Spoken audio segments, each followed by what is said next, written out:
आज की बड़ी खबर पाकिस्तान की अर्थव्यवस्था, मध्य पूर्व की राजनीति और बदलते अंतर्राष्ट्रीय समीकरणों से जुड़ी हुई है। पाकिस्तान ने एक चौंकाने वाला फैसला लेते हुए संयुक्त अरब अमीरात यानी कि यूनाइटेड अरब एमिरेट्स का पूरा कर्ज चुकाने का ऐलान किया है। यह रकम करीब 3.5 अरब डॉलर है और सबसे बड़ी बात यह कि इसे इसी महीने के भीतर लौटाने की योजना बनाई गई है।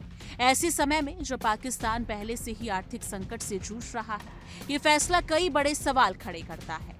आखिर पाकिस्तान इतनी बड़ी रकम कहां से लाएगा और इसके पीछे असली वजह क्या है? रिपोर्ट्स के मुताबिक पाकिस्तान सरकार ने तय किया है कि इस कर्ज को 3 हिस्सों में चुकाया जाएगा।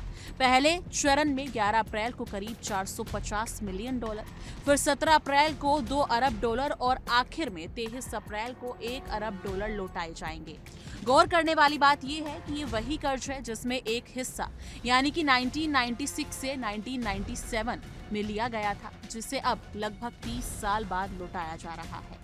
इसके अलावा पाकिस्तान को इसी महीने कुल मिलाकर लगभग 4.8 अरब डॉलर का कर्ज चुकाना है, जिसमें यूरोबॉन्ड की रकम भी शामिल है। यानी एक ही महीने में इतनी बड़ी रकम लौटाना किसी भी आर्थिक रूप से कमजोर देश के लिए आसान नहीं होता।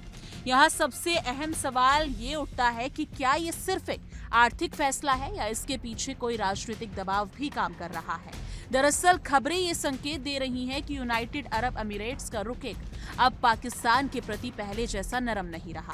पहले जहां यूएई पाकिस्तान को कर्ज चुकाने के लिए 1 साल तक का समय दे देता था, वही इस बार केवल 1 महीने का एक्सटेंशन दे दिया है। इससे साफ है कि अब यूएई पाकिस्तान पर सख्ती दिखा रहा है और चाहता है कि उसका पैसा जल्द से जल्द वापस किया जाए।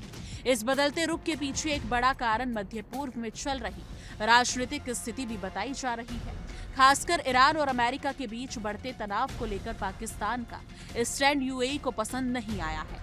पाकिस्तान ने इस मामले में खुलकर किसी एक पक्ष का समर्थन नहीं किया, लेकिन यूएई को लगता है कि पाकिस्तान का झुकाव ईरान की तरफ है। यही वजह है कि यूएई ने इस्लामाबाद पर कर्ज लौटाने का दबाव बढ़ा दिया है। रिपोर्ट्स के अनुसार यूएई के राष्ट्रपति मोहम्मद बिन जायद अल नायान इस बात से नाराज बताए जा रहे हैं कि पाकिस्तान ने उसके देश के साथ वैसा रणनीतिक सहयोग नहीं दिखाया जैसा अपेक्षित था। दूसरी ओर पाकिस्तान के प्रधानमंत्री शहबाज शरीफ के सामने अब सबसे बड़ी चुनौती यही है कि वो इतनी बड़ी रकम की व्यवस्था कैसे करेंगे। पाकिस्तान के विदेशी मुद्रा भंडार पहले से ही सीमित है और आर्थिक हालात भी ज्यादा मजबूत नहीं है।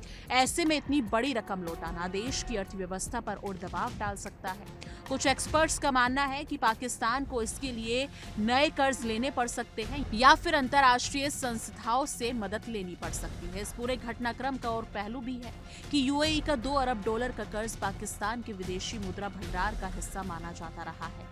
यानी अगर ये रकम वापस चली जाती है तो पाकिस्तान के रिजर्व पर सीधा असर पड़ेगा। इसके अलावा पाकिस्तान हर साल इस कर्ज पर करीब 130 मिलियन डॉलर का ब्याज भी दे सकता था, जिससे उसकी आर्थिक स्थिति और भी कमजोर हो रही थी। अब सवाल ये है कि पाकिस्तान का एक कदम उसकी आर्थिक मजबूरी है या फिर कूटनीतिक रणनीति का हिस्सा।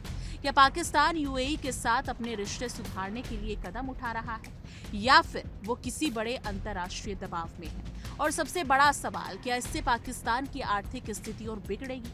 फिलहाल इतना साफ है कि सिर्फ कर्ज चुकाने की खबर नहीं है, बल्कि इसके पीछे अंतर्राष्ट्रीय राजनीति, कूटनीतिक दबाव और आर्थिक मजबूरियों का भी बड़ा खेल चल रहा है। आने वाले दिनों में ये देखना बेहद दिलचस्प होगा कि पाकिस्तान इस चुनौती से कैसे निपटता है और इसका असर उसके वैश्विक संबंधों पर क्या पड़ते हैं। क्योंकि जिस हिसाब से स्थिति बनी हुई है तो ये देखना काफी दिलचस्प होने वाला है कि आने वाले दिनों में क्या कुछ होने वाला है। लेकिन इस मुद्दे पर आपकी क्या कुछ राय है? कमेंट सेक्शन में अपनी राय जरूर साझा कीजिएगा।